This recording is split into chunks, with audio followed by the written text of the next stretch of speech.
Hi, thank you for coming to my open house. My name is ashleigh.self, and I graduated from Newberry College with a biology degree. I teach 6th grade science. This is my 4th year teaching. You can find the course requirement sheet on Class Notebook, which the students should be familiar with. They should know where it is. But we will be learning this year, first quarter, which we're already doing energy this quarter. Second quarter, we'll be doing weather and atmosphere. Third quarter, we'll learn about plants, and fourth quarter, we'll learn about animals. When students come into my classroom, they are to turn their camera on and have their mic muted every single day. I normally let them talk if they're a couple of minutes early, and then at the time that class starts, I'll say, okay, camera's on, mic muted. They should have their supplies ready. Students should check the posts on the general channel of their class teams every single day, because I will usually post something that'll say, this today you will need, and it'll give a quick rundown of what we'll be doing that day and what they'll need to do it. Usually it'll say you'll be in class notebook, have a pencil and something to write on, and maybe have a highlighter and some colored pens or pencils. Distractions, it would be very, very good to find a way to limit distractions, and distractions could be pets, siblings, TV, games, anything that's going to cause them to not be completely focused in class, especially something that they wouldn't have in a classroom. And so on that note, the golden rule that I have been using is treat the virtual classroom environment just like the in-person classroom environment. So if you're not sure, or if students aren't sure if they should have something or do something, a good question to ask is, would I do this in the classroom? And if there's no, then it probably shouldn't be done in the virtual classroom environment either. We're trying to stay as close to the same as we can. Some supplies that they're going to need that we use pretty much every day is a way to organize their notes. So it could be either paper inside of a folder, or a science spiral notebook or composition notebook, pencils or pens to write with, and highlighters or color pens or colored pencils, something to color diagrams with and to mark in their workbook with, because their workbook is what they have a weekly assignment in to do. The class notebook is what we use to organize our notes. It's just one big digital notebook that has a place for me to post content like notes or pictures, things like that. And there's also a section for how-tos, digital codes. There's a little PowerPoint that tells about who I am and what things I love and things like that. But I do give students notes that are already typed up, and I share it with them, and it goes in their section of their notebook. And then as we write notes, I will upload a screenshot of those notes into the correct page. So if we're learning about forms of energy, they'll have a forms of energy page with notes in it, and we'll draw diagrams, and I will put a screenshot of those diagrams in the forms of energy page. So all of my notes are posted, and all of the diagrams that I draw with them can be found at the bottom of those pages, and they know that. They know how to access that and everything, because we do it every day. So assignments can be found in the assignments tab.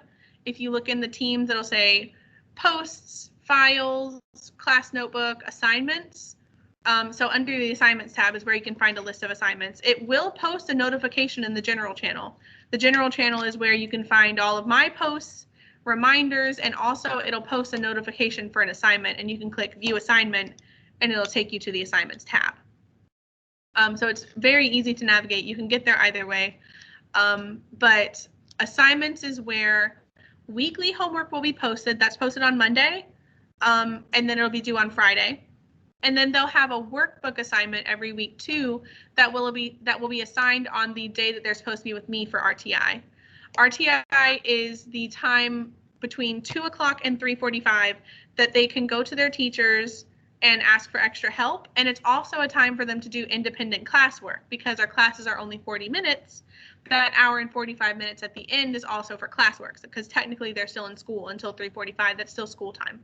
So during that RTI time, whatever day they're assigned to come to me, so A block is Monday, A block is Tuesday, and so on, they'll have a workbook assignment that day, and it'll just be a couple pages in the workbook. It's only a couple questions, and then they'll just take a picture of it, upload it to the assignment, and then turn it in. I always do include an answer sheet, whether it's a blank document or it has the questions on it or a list of vocabulary words, because I don't want them to have to worry about downloading, saving, and uploading. So to use the answer sheet that I put in the assignment, all they have to do is click it, open it, it saves on Teams, and they can just turn it in that way. We do have a test every other Friday. So there is a test on October 2nd, I believe. That's this Friday, but by the time you see this, it'll be after that. So it'll be the following week after open house. So yeah, there is a test every other Friday, and I'll post an assignment about it that will include a test code and also an answer sheet for if the students make below a 70. So the retake policy for the school is that any test below a 70, students can retake by signing into Clever, which they already know how to sign into Clever. They find the test in classes, in my class. They go to classes, my class, click on the test, and they'll be able to see the test and their answers and what was wrong. All they have to do in the answer sheet attached to the assignment is correct their incorrect answers. So if they miss number 2, they'll look at number 2, they'll see what they put, and on the answer document, they'll say number 2 and put the correct answer. They'll get half the points back for whatever questions they missed. And then in the grade book, the retake grade can be a maximum of a 70. So if they retake it, if they took it the first time and got a 60, and then they retake it, they lost 40 points, they get 20 back, that gives them an 80. It'll go in the grade book as a 70.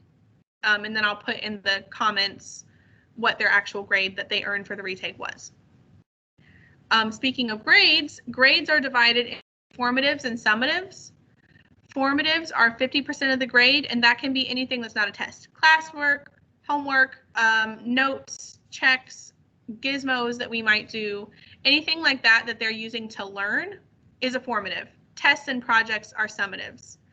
Grades can be checked on PowerSchool and in Teams, and I always put feedback or notes in the grades, especially if there's a 0. So always check the feedback in Teams when I return something to a student. I do take attendance by downloading an attendance list at the end of each meeting, and then that'll tell me what time they joined and what time they left, and I'll be able to see if they joined late or whatever, and I'll take attendance at the end of class. If I ever make a mistake, which has happened, you can either email me just to ask me, and then I'll tell you, oh yeah, that was a mistake, and then you have to email attendance, because after that day, I can't change attendance after that. So you can email attendance and they'll change it, no problem. There is an online textbook. Information for the website for that and the code to get in is all in class notebook on that digital codes page that I was talking about before. The students know how to find. Their login is the same as their laptop login. And the textbook is pretty close to the workbook. It's almost the exact same. So they already have their workbook with the same words in it that's in the textbook. If there are any questions about technology, you can call the school and they'll patch you to the right person, whether it's the media specialist, Ms. Mazer, or one of the administrators who handle specific parts of the technology that we're using right now. Or there's a tech help number on the district website, so you can use that too. But I am excited about this year. Despite it being virtual, my goal is to still make science fun, which I think they've been buying into so far, and I'm just excited to make this work. Eventually, I hope to see them in person, obviously, and to see you guys in person, but I think it'll go well, and I'm committed to doing whatever I can to help you. So if you have any questions, email me, call the school, and they'll send your number to my classroom so that I can talk to you over the phone, and just don't ask questions you need, because I know this is a difficult time. So thank you for coming to my open house, and I look forward to working with you. Bye.